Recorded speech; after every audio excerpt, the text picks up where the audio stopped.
मनमानी नहीं चलेगी, चुनाव आयोग की मनमानी नहीं चलेगी, चुनाव आयोग की मनमानी नहीं चलेगी, चुनाव आयोग की मनमानी नहीं चलेगी।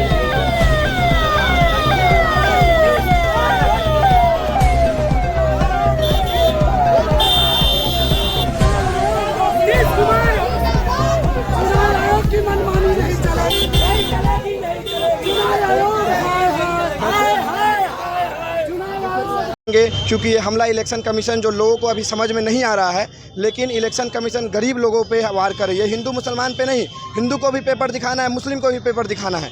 इसलिए ढाका विधानसभा के तमाम लोगों से हम गुजारिश करते हैं कि वो लोग भारी से भारी संख्या में कल सुबह 7 बजे फैसल रहमान साहब के आवास पे आए और वहाँ से फैसल रहमान साहब के नियंत्रण में आकर सबका सहयोग दे और इस ढाका को बंद करवाए। क्योंकि इलेक्शन कमीशन आपके वोट पे हमला कर रही है। अगर आप वोट नहीं देंगे तो आप इंडिया के नागरिक नहीं होंगे। जब नागरिक नहीं होंगे तो आपके इंडिया के किसी भी संसाधन पे आपका अधिकार नहीं होगा। जब वोट नहीं करेंगे तो विधायक मंत्री को आपको बनाने का अधिकार नहीं होगा। जब विधायक मंत्री को आप नहीं बनाएंगे तो आप डेमोक्रेसी के पार्ट नहीं है। डेमोक्रेसी में सबसे बड़ा अगर पावर होता है तो वो सिटीजनशिप होता है। सिटीजनशिप का वोटिंग राइट होता है। तो ये सरकार आपके वोटिंग राइट को छीनना चाहती है। इसलिए आप सभी लोग इलेक्शन कमीशन के अगेंस्ट में कल आए और ढाका को बंद करे, फैसल रहमान साहब के हाथों को मजबूत करे, तेजस्वी यादव को हाथों को मजबूत करे और ये तानाशाही सरकार को उखाड़ फेंकने का काम करे। धन्यवाद।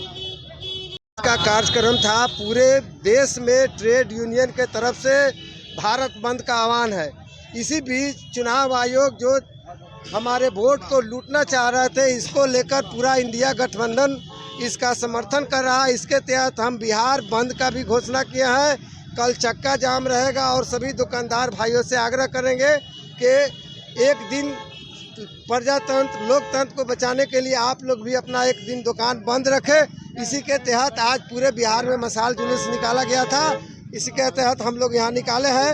अब ये मशाल जुलूस का कार्यक्रम को हम लोग समाप्त करते हैं और कल सुबह सभी साथी से आग्रह करते हैं कि 7:30 बजे गांधी चौक पर पहुँच जाना है और सभी दुकानदारों से आग्रह करके दुकानें बंद करवाना है, रोड जाम करना है।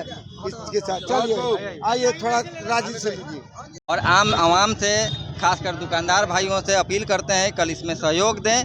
ये जो काला कानून लाया गया है केंद्र सरकार के संविधान विरोधी केंद्र सरकार के इशारे पे ECI जो है इलेक्शन कमीशन वो काला कानून लेकर आई है। इसमें सबका नुकसान है, खासकर गरीबों का, मजलूमों का नुकसान हो रहा है। तो ये लड़ाई किसी पार्टी विशेष की लड़ाई नहीं है, ये लोकतंत्र को बचाने की लड़ाई है और हर कोई आगे आइए, इसमें बढ़ चढ़ कर हिस्सा लीजिए और ये प्रण लीजिए कि जब तक ये कानून वापस नहीं होता है हम लोग लड़ाई लड़ते रहेंगे। और ये चंपारण की धरती है, हम लोगों ने गांधी की धरती है, क्रांतिकारी भूमि है, हम लोगों ने अंग्रेजों को यहाँ से खदेड़ा है। तो इलेक्शन कमीशन ये काला कानून कैसे वापस नहीं लेगी? लेना पड़ेगा। अंग्रेजों का राजपाट हमने हटा दिया यहाँ से उखाड़ के। तो ये इलेक्शन कमीशन जो केंद्र सरकार के इशारे पे चल रही है, ये संविधान विरोधी केंद्र सरकार है। ढाका की जनता से आप क्या कहना चाहते हैं? ढाका के तमाम जनता से अपील है कि पार्टी छोड़कर आप इसमें सहयोग करें। ये ट्रेड यूनियन का भी है, इंडिया गठबंधन का भी है, आम नागरिकों का भी है। चक्का जाम, इसमें सहयोग करें, अपनी दुकानें एक दिन बंद रखें, कुर्बानी दें, तभी लोकतंत्र बचेगा। महागठबंधन की तरफ से ढाका में मशाल जुलूस निकाला गया था, इसको लेकर क्या कहेंगे? हमारे नेता तेजस्वी यादव जी के आह्वान पे पूरे बिहार में कल बिहार बंद को करने का आयोजन किया गया है। उसके स्वरूप हमारे बड़े भाई माननीय पूर्व विधायक बड़े भाई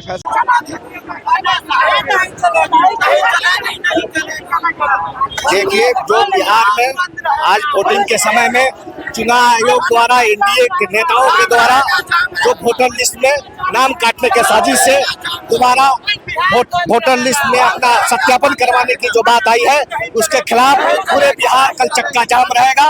ये महागठबंधन के तमाम नेताओं का आह्वान है। कल सभी महागठबंधन के नेता मिलकर रोड को जाम करेगा, चक्का जाम करेगा।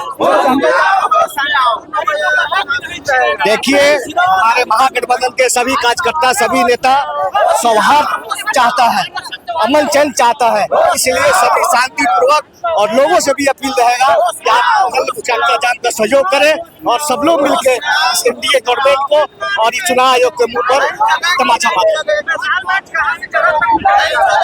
अभी पूरे बाजार होते हुए कर्पूरी ठाकुर तक जाएंगे।